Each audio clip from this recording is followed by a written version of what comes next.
जय जोहार, स्वागत है आपमन के न्यूज 36 छत्तीसगढ़ के आवाज में। खबर छत्तीसा में चला आगू बाढ़बो। आज के खबर मन ला विस्तार ले देखबो।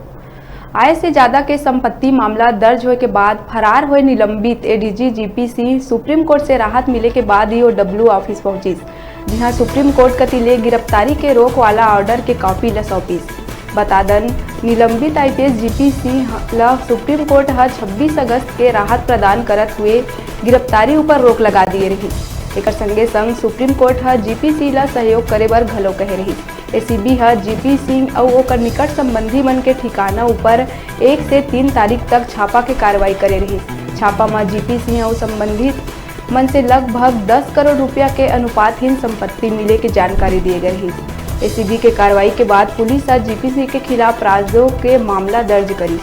ऐसे कहे जाते कि छापा के दौरान जीपी के निवास में एक डायरी मिले रही, जिमा तमाम लेन देन के जिक्र मिले रही। जेकर बाद उच्चाधिकारी मन ला जानकारी होए के बाद पुलिस जीपी के विरुद्ध राजद्रोह के मामला दर्ज करी।